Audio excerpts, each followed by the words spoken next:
인사하겠습니다. 마라나타. 평안하셨나요? 오늘 하나님 말씀 좀 찾아보겠습니다. 먼저 고린도후서 13장 찾아보겠습니다.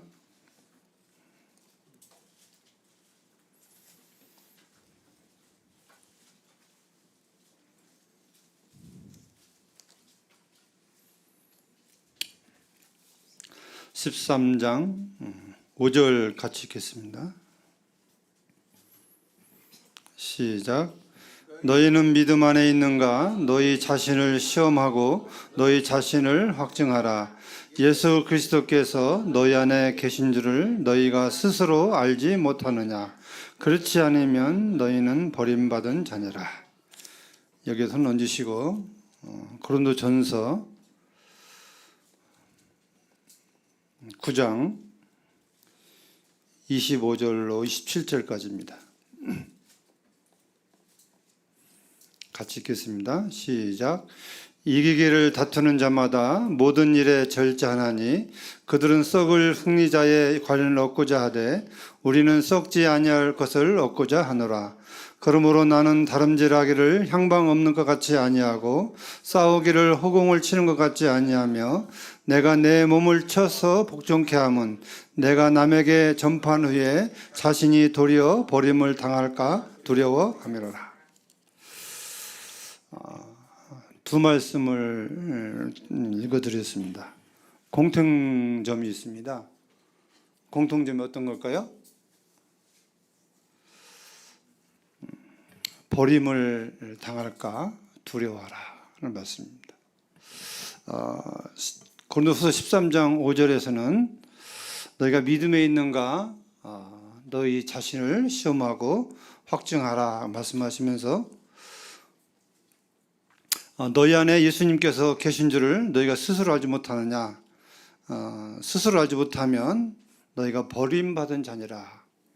이 버림받았다고 하는 것은 하나님께 버림을 받은 것입니다. 가장 인간이 슬픈 것은 하나님께 버림받는 것입니다. 창조 하나님께로부터 버림을 받는 것보다 더 슬프고 더 큰 일은 없을 거라고 믿습니다. 그러니까 우리 안에 이 믿음이 있는가, 이 잘못된 믿음을 가지고 있으면 버림을 당한다고 하는 말씀을 하시면서 스스로 우리가 믿음 안에 있는가 테스트 해보라고 말씀하고 있습니다. 그래서 내가 버림받는 것은 나중에 누구 원망을 할 수가 없습니다. 스스로 테스트 해보라고 했기 때문에 우리 스스로 점검을 해봐야 됩니다. 오늘 말씀의 주제를 좀 생각하면서 지금 시대가 굉장히 어지러운 시대이고 참 혼란한 시대이고 한마디로 말한다면 주님의 오심이 가까운 시대에 우리 지금 살고 있습니다. 또 우리가 주님 앞에 주님 만날 날이 가까운 시대에 살고 있습니다. 내가 육체를 벗어나서 죽음을 통해서 주님을 만날지 아니면 공중에 주님이 재림해서 휴거돼서 만날지 아마 둘 중에 하나는 우리에게 올 것입니다. 언제 만나실 것 같아요? 내가 살아생전에 주님 만날 것 같아요? 아니면 내가 죽어서 만날 것 같아요? 어떤 게 더 빠를까요? 아무도 장담 못 하시죠? 저도 장담 못 합니다. 왜냐하면 시대가 오늘이라도 공중에 주님 오셔도 하나님 말씀대로 다 이루어졌기 때문에 아쉬움은 없습니다. 그래서 주님이 오늘이라도 공중에 오실 것처럼 우리는 살아가야 됩니다. 그리고 또한 우리가 죽음을 통해서 주님을 만나게 될 텐데 이 죽음이라는 것도 오늘 내가 어떻게 될지 모르기 때문에 오늘 내가 죽어서 나를 주님 부르신다면 나는 주님을 만나게 될 것입니다. 그럼 우리는 이나 저나 우리는 주님을 만날 준비를 하고 살아야 되지 않겠습니까? 이게 우리 인생에 이 땅에 살아가면서 가장 중요하고 소중한 문제가 아니겠습니까? 그렇다면 때가 가까울수록 우리는 어떻게 해야 될까요? 어떻게 해야 될까요? 우리는 우리 믿음을 점검해 봐야 됩니다. 내가 지금 하나님 말씀하신 대로 잘 가고 있는지 아니면 잘못 가고 있는지, 이건 누가 나를 1대1로 앉혀놓고 가르치는 것이 아니라 우리가 하나님의 말씀을 통해서 점검을 해 봐야 될 것입니다. 자칫 잘못하면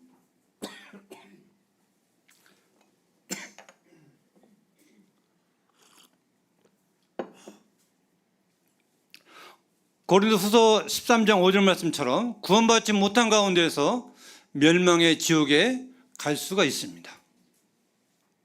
이 13장 5절에 있어서는 우리가 믿음 안에 있는지 구원받은 자인지 스스로 확증하고 점검해 보라고 하셨기 때문에 아마도 우리의 구원을, 내가 영생에 있음을 스스로 알고 있는지 믿고 있는지 점검해 보라는 말씀이기도 합니다.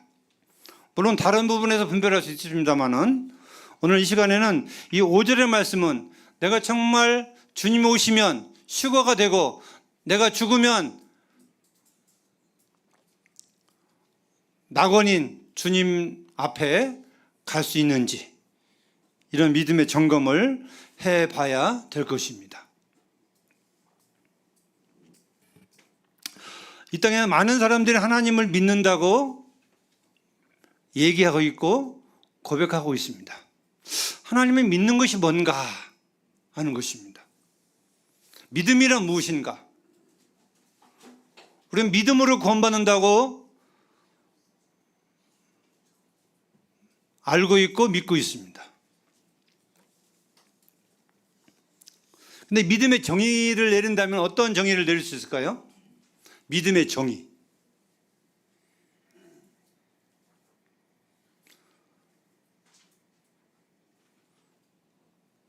예수님을 믿으면 우리가 구원받는다고 했습니다. 우리 좀 하는 거 보실까요?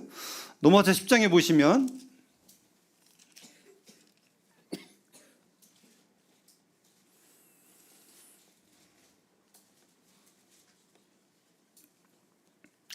(10장) 13절에 보시면 누구든지 주의 이름을 부르는 자는 구원을 받으리라. 누구든지 주의 이름을 부르는 자는 구원을 받으리라. 이렇게 말씀하고 있습니다. 이 한 구절의 말씀을만 본다면 어떤 일이 벌어질까요? 주의 이름이 어떤 이름이죠? 예수님의 이름이죠. 그럼 예수님의 이름을 부르면 구원받는대요. 그럼 내 입에서 예수 그러면 구원받는 건가요? 아닙니다. 이 전후 후의 맥락을 보면 그렇지 않습니다. 9절을 보시면 네가 만일 예수를 주로 시인하며 하나님께서 그를 죽은 자 가운데 살리신 것을 네 마음에 믿으면 구원을 받으리라. 사람이 마음으로 믿어 의에 이르고 입으로 시인하여 구원에 이르니라. 이 9절 10절의 말씀이 밑받침이 된다고 하는 것입니다. 이 9절 10절 말씀이 없으면 13절의 말씀이 이루어질 수가 없는 것입니다.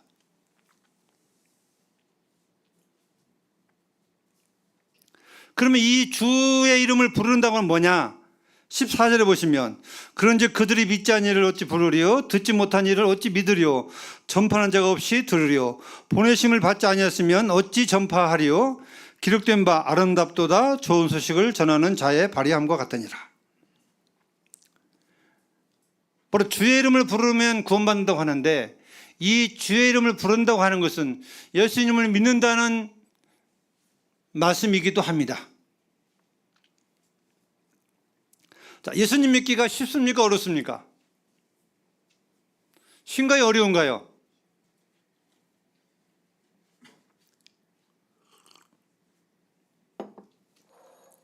지난주에 캐나다에서 자매님 왔다 가셨죠.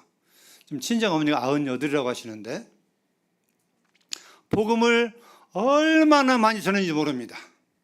왜냐하면 그 모친님의 남동생이 이완성 형제님이십니다.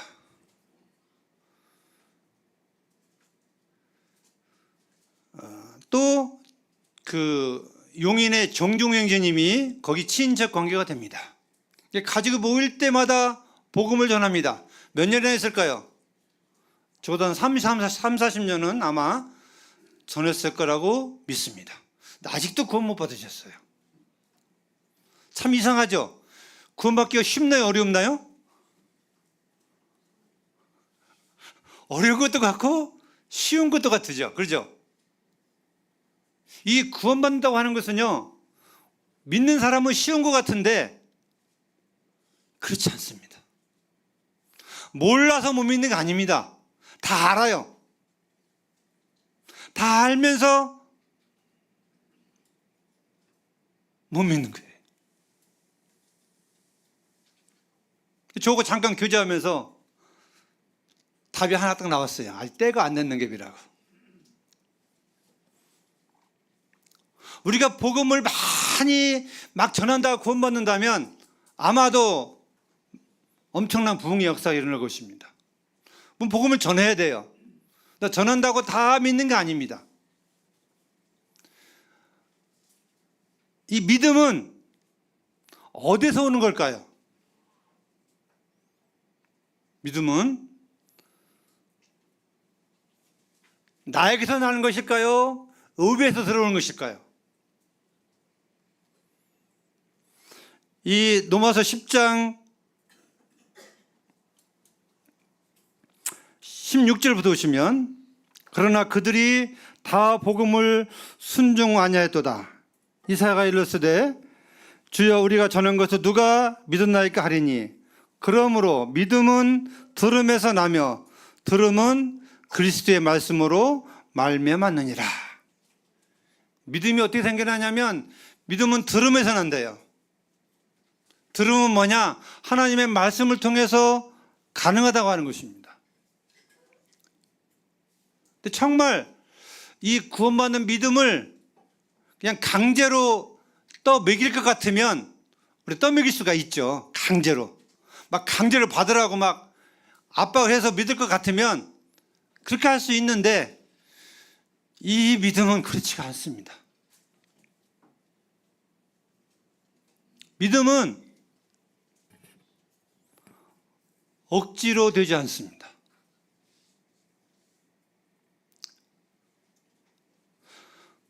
우리가 이 구원받는 믿음은 우리가 믿음은 결정이다, 믿음은 선택이다 하는데 그 선택과 결정이 어떻게 보면 나에게서 난 것 같지만 나에게 나는 것이 아닙니다.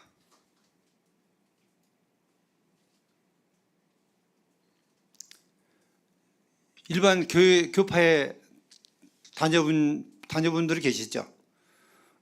교파에 가면 믿습니다를 많이 강조합니다. 얼마나 많이 강조하는지 모릅니다. 왜 힘있게 믿습니다고 얘기할까요? 왜요? 안 믿어지니까요. 안 믿어지니까 힘있게 믿습니다 해도 안 믿어지니까 용을 써도 소나무를 뽑을 정도로 힘을 써도 안 믿어지니까 믿는다고 힘있게 얘기하는 것입니다. 근데 믿음은 그렇게 오는 게 아닙니다. 믿음은 아주 자연스러운 거예요. 그래서 믿음은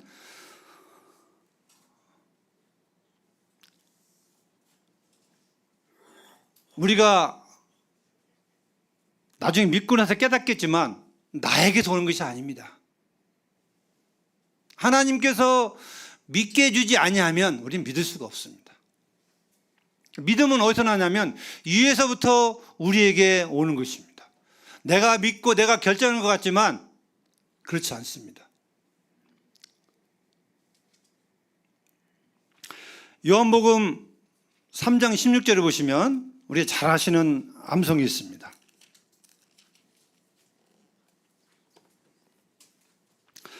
하나님이 세상을 이처럼 사랑하사 이 독생자를 주셨으니 이는 그를 믿는 자마다 멸망하지 않고 영생을 얻게 하려 하심이라. 이게 복음의 말씀입니다. 자,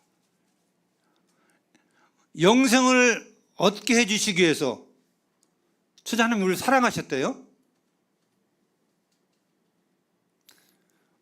우리가 하나님의 사랑을 알아야, 깨달아야 이걸 내가 받을 수가 있는 겁니다. 근데 이 하나님의 사랑은 우리 인간의 지혜로, 우리 인간의 연구로는 알 수 없는 하나님의 사랑입니다. 여기 하나님이 이처럼 세상을 사랑했다, 이 말씀 속에 이 말씀이 나의 마음에 와 닿기까지 내가 아는 게 아닙니다.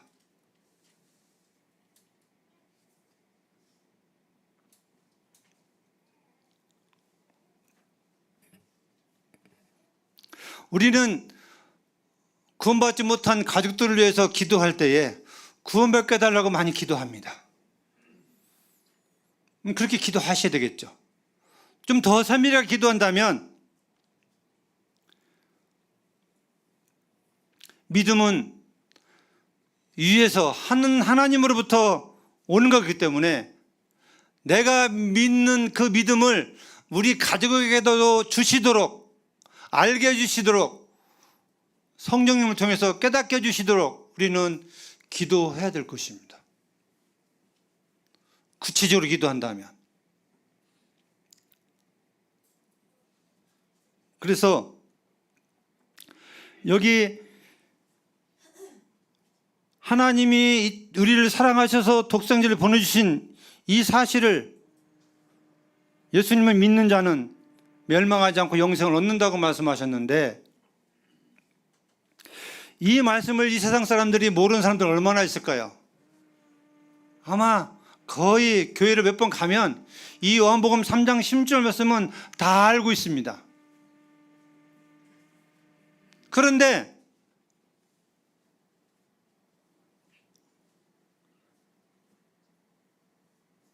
영생을 얻지 못한 상태에서 살고 있는 사람이 참 많이 있습니다.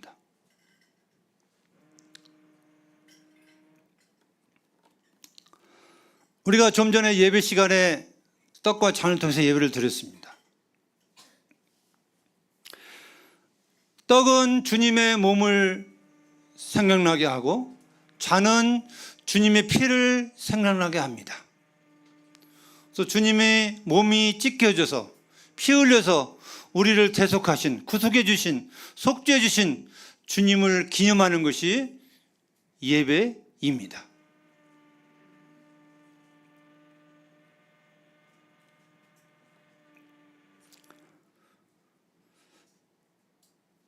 구원받은 성도는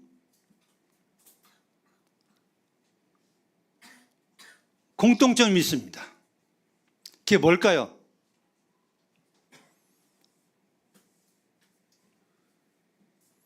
구원받은 성도는 이 떡과 잔을 통해서 예배를 드리게 될 때에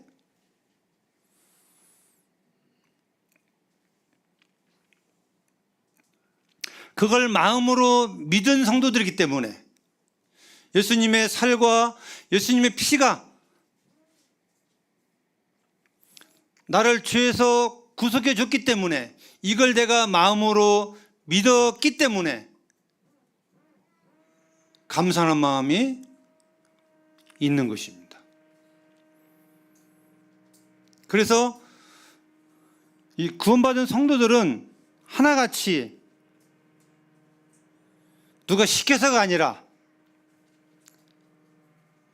예배 시간이 되면, 아니 우리의 삶 속에서 주님을 생각하면 나를 구속하신 하나님과 주님에 대해서 우리 마음속에 감사함이 끊임없이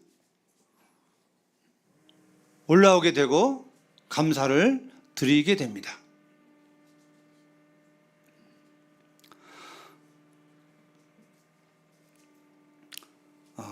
제가 예배 시간에 말씀 한 구절 읽어드리고 찬양을 했습니다. 기억나시나요?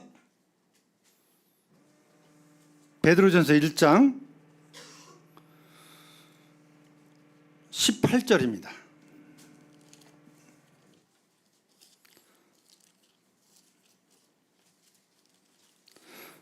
음.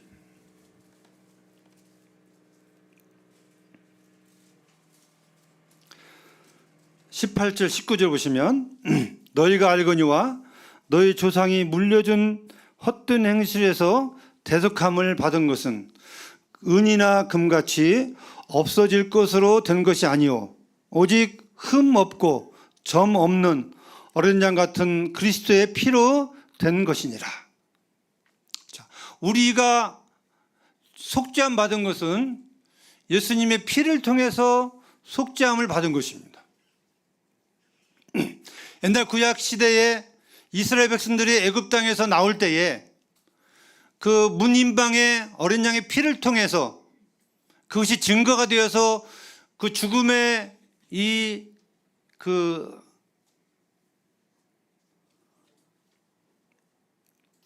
사실을 넘어가는, 죽음이 넘어가는 그러한 유월절 제사가 나와 있습니다. 하나님의 사자가 애굽 땅을 칠 때에 문인방에 칠해 놓은 이 피를 볼 때에 하나님이 죽음의 사자가 그 집을 넘어가서 그 집이 안전해진 것입니다. 또 구약에는 많은 이스라엘 백성들이 죄를 질 때마다 양을 잡아서 그 피를 가지고 하나님 앞에 나아가서 죄사함을 받곤 했습니다. 이 구약의 모든 흔적들이 예수님이 이 땅에 오셔서 피 흘려 돌아가셔서 영원한 속죄를 이루실 그림자의 모형인 것입니다. 우리 마음속에 구원받은 성도들은 예수님의 피가, 구속의 피가 우리 마음 가운데 증거가 없다면 이건 조금 문제가 있는 것이고 의심을 해봐야 됩니다. 여기 성경에 보면 주님이 죽으심에 대해서 많이 기록하고 있습니다. 또 피에 대해서 많이 기록하고 있습니다. 이 죽으심과 피는 뗄래야 뗄 수 없는 관계입니다. 왜냐하면 피 흘림이 있어야 죄사함 받고 육체의 생명은 피에 있기 때문에 피와 죽음은 불가분의 관계인 것입니다. 그래서 함께 봐야 될 것은 피를 볼 때는 죽음도 봐야 되고 예수님의 죽으심을 볼 때에는 피도 같이 봐야 되는 것입니다. 같이 보지 않으면 오류가 생기게 되어 있습니다. 반드시 우리가 속죄함 받은 것은 어린 양 같은 예수님의 피로 구원받은 것입니다. 이 피를 무시한다면 어떤 일이 일어날까요? 만약에 예수님이 죽으시는데 피를 안 흘리고 돌아가셨어요. 우리가 속죄함이 될까요? 안 될까요? 될 수가 없습니다.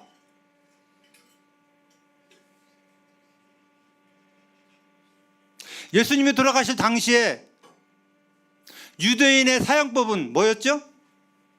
죄를 지면 돌을 들어서 공개 처형한 것입니다. 가늠하다 잡힌 그런 사람을 만나라 잡았다 할지 하여튼 극악 무도한 사람을 죄를 많이 진 사람들은 유대인들의 법에는 돌로 쳐 죽이게 돼 있어요. 그럼 예수님이 유대인이에요? 로마 사람이에요? 유대인입니다. 그럼 예수님이 만약에 죽으시면 어떻게 죽어야 돼요? 돌을 맞아 죽으셔야 되는데 왜 십자가에 죽으셨을까요? 십자가의 처형법은 어느 나라 법인가요? 그 당시에 로마법이었습니다. 로마법의 십자가의 처형이 사형법이었어요. 예수님이 로마법에 의해서 십자가의 처형을 당하신 것입니다. 왜요? 무엇 때문에?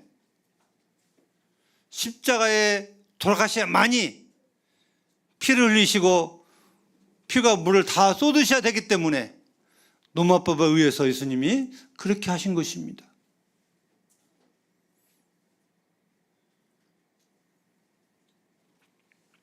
왜 예수님이 사람으로 오셨어요? 처녀 마리아에게서. 그분은 피를 가지고 오시기 위해서 사람으로 이 땅에 오신 것입니다. 철저하게 하나님의 말씀에 따라서, 하나님의 법에 따라서 영원한 속죄를 이루기 위해서 하나님이신 예수님이 그렇게 오시게 된 것이라는 사실이죠.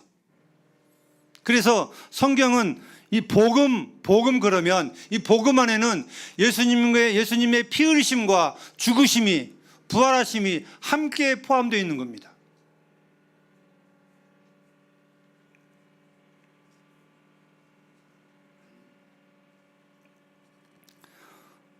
우리가 구원받은 믿음을 점검해 볼 때에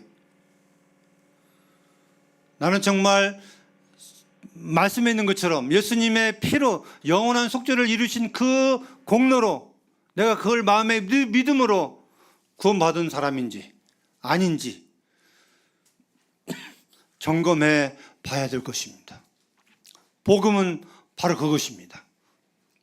구원은 우리의 노력에서 가는 것이 아니라 선한 어떤 그런 일을 쌓아놔서 가는 것이 아니라 하나님을 덮어놓고 믿어서 가는 것이 아니라 하나님의 계획대로 뜻대로 이 땅에 오셔서 하나님이신 예수님이 피 흘려 돌아가신 이 영원한 속죄를 믿음을 통해서 구원받는다고 말씀하셨기 때문에 그 이외에는 구원받을 방법이 아무것도 없는 것입니다.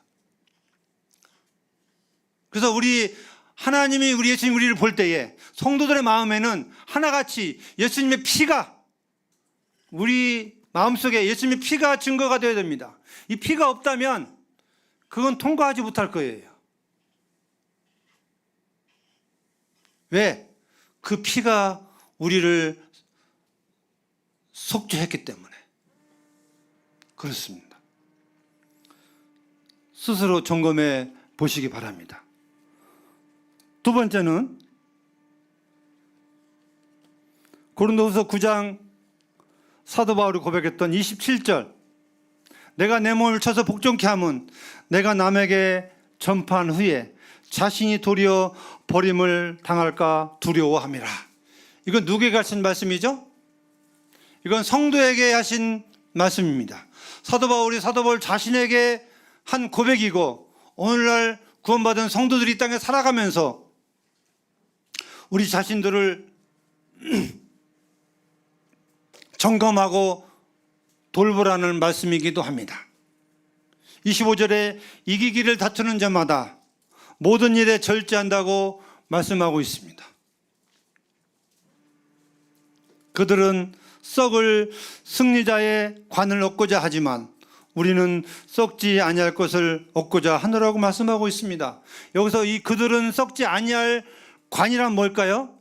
이 땅에서 그렇게 바라던 성공, 금메달, 우승, 운동선수들이 얼마나 금메달 따기 위해서 많이 절제하고 운동하고 힘을 씁니까? 그 금메달 하나 따기 위해서 정말 피나는 노력을 합니다. 야구 선수들은, 저 야구 참 좋아하는데 연습을 얼마나 하는지 아십니까? 이 손바닥이 부러질 때까지 계속 방망이를 휘두릅니다. 투수들은 얼마나 공을 던질까요? 우리가 상상외로 많은 투구를 하며 연습을 합니다. 시간을 내서 날씨에 상관없이 열심히 절제하면서 세상의 쾌락을 절제하면서 거기에 올인합니다. 만약에 운동선수들이 금메달을 따고자 하는 목표가 있는데 먹을 술 먹고 놀러 다니고 자유롭게 생활을 한다면 그들이 그걸 딸 수 있을까요? 천만에요. 딸 수가 없습니다. 그래서 세상에서도 썩을 관을 얻고자 그렇게 애를 쓰는데, 최선을 다하는데, 사도 바울은 우리는 썩지 아니할 그것, 영원한 것을 얻고자 어찌 그리 하지 않겠냐는 질문이기도 합니다.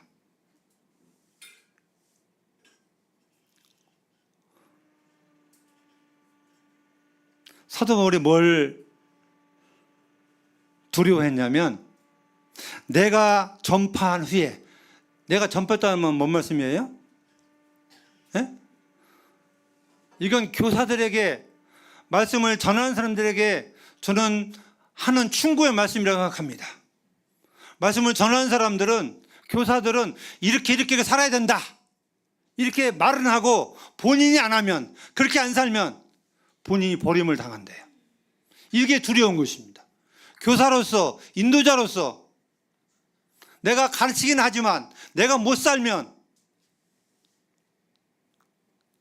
버림을 당할까 두려운 마음이 사도 바울에게 있었다고 하는 것입니다.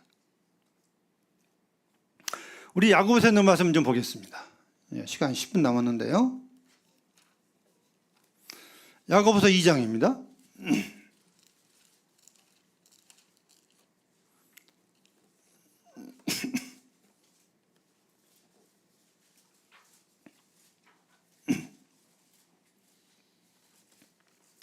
(19절) 같이 한번 읽겠습니다. 시작. 네가 하나님은 한 분이신 줄로 믿느냐? 잘하는도다. 귀신들도 믿고 떠드니라. 여기 야고보 사도가 충격적인 이야기를 한마디 합니다. 네가 하나님 한 분이신 줄로 믿느냐?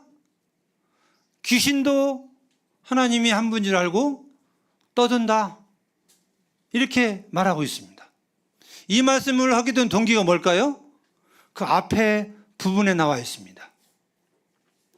만일 형제가 양식이 없고 옷이 없고 춥고 굶는데 그걸 알면서 도와주지 아니하면 어찌 믿음이 있겠다 하겠느냐,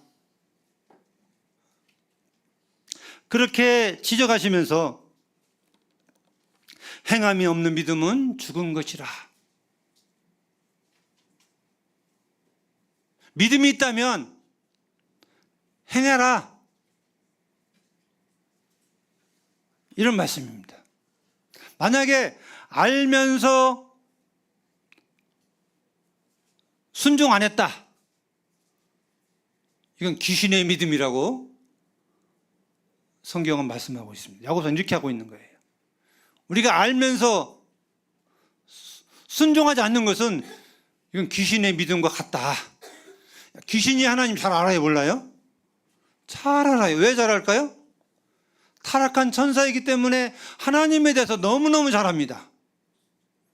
그럼 귀신과 우리 차이점은 뭘까요? 귀신은 하나님을 경배하지 않습니다. 하나님의 일을 악착같이 방해합니다. 하나님의 뜻을 이루지 못하도록 발광을 합니다. 미혹합니다. 감사하지 않고 경배하지 않습니다. 천사도 마땅히 하나님께 순종하고 경배할 의무가 있습니다. 그런데 왜 귀신이 못하냐면 이들은 타락하기 때문에 할 수가 없는 것입니다. 근데 하나님 너무 잘 아는 거예요. 하나님 어떠한 분인지. 우리는요, 머리로서 하나님을 알면 안 돼요. 물론 머리로 하나님을 알긴 알아야 되겠죠.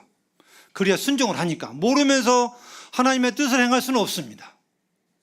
근데 머리에서만 그쳐서는 안 된다고 하는 것입니다. 내가 옳은 길을 알면서, 내가 옳은 길을 가지 않으면서 옳은 길을 간다고 알려만 준다면 그것은요, 귀신과 똑같다고 여기에서 지적해 주고 있는 것입니다. 그래서 22절에 보시면 네가 보거니와 믿음이 그 행함과 함께 일하고 행함으로 믿음이 온전하게 되느니라. 믿음이 행함과 함께 일한대요. 믿음이 있다면 행함이 따라가는 것은 이건 당연한 것입니다. 그림자가 사람을 따라다니는 것처럼, 그죠? 내가 움직이는 자를 그림자는 따라오는 거잖아요. 그러면 내 몸은 믿음이고 그림자는 행함인 것입니다. 이건 뗄래야 뗄 수 없는 관계예요.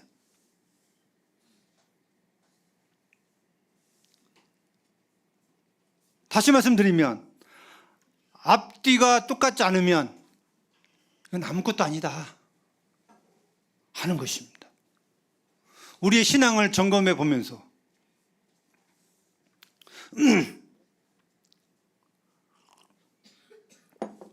성도의 삶이 무엇이죠? 이 땅에 남아있는 목적이 뭡니까? 크게 두 가지입니다. 한 가지는 복음을 전하는 일입니다. 전도하는 일입니다.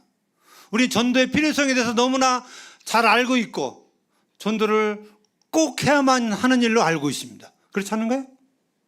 근데 내가 알고 있으면서 복음을 안 전한다면 이건 이 야고보서 2장에 있는 말씀처럼 행함이 안 따른다면 그건 아무 의미가 없다고 하는 것입니다. 여기 바로 허탄하다, 허무하다는 것입니다.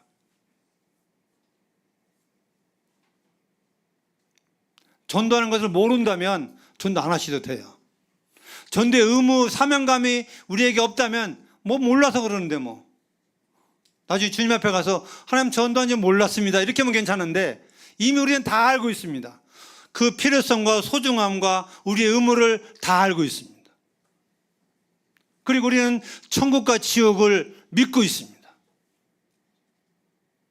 이걸 알고 믿고 있는 사람으로서 우리가 행함으로 이것들을 순종하지 않는다면 과연 어떻게 될 것인가? 저는 상당히 걱정이 됩니다. 한 구절 다른 데는 더 보겠습니다. 마태복음 잘 하시는 말씀인데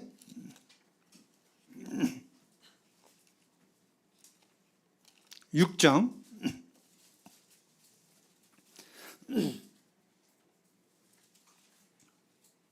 19절입니다.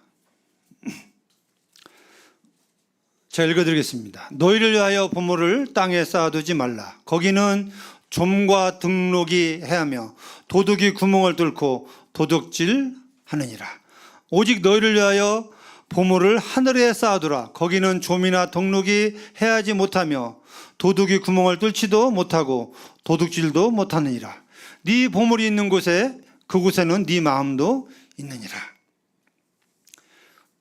주님이 구원받은 성도들을 위해서 하신 말씀입니다. 너희를 위하여. 누굴 위해서요? 누굴 위해? 주님을 위해서요?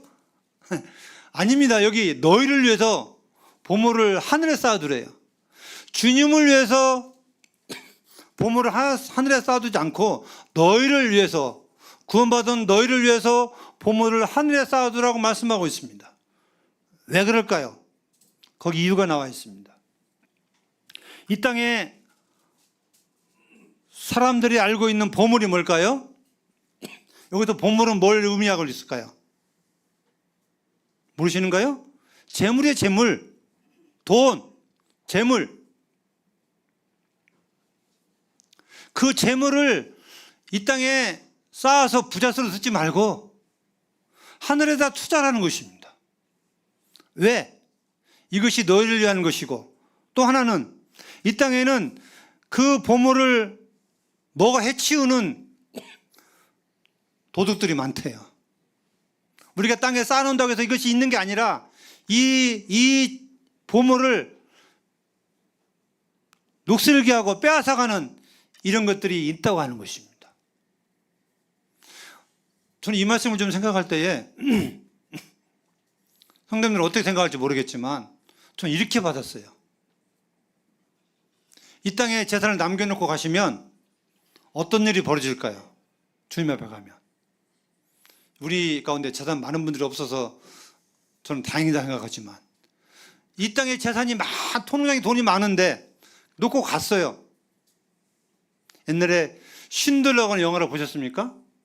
나치 시대 때에 그 쉰들러라는 사람이 그 돈을 팔아서 노예를 사가지고 자기 직원을 만들어서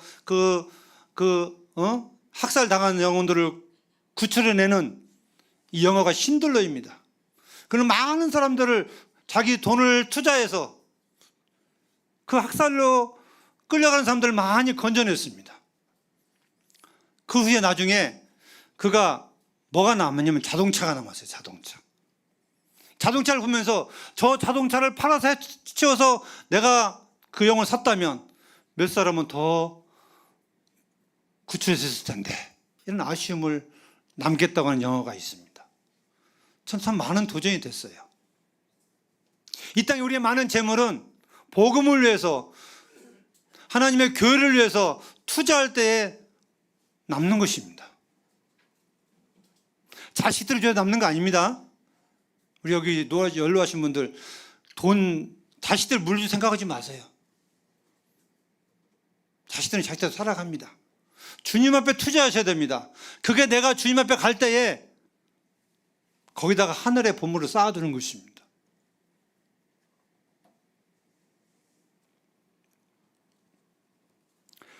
골로새서 3장에 보시면 한 구절 더 보고 마치겠습니다.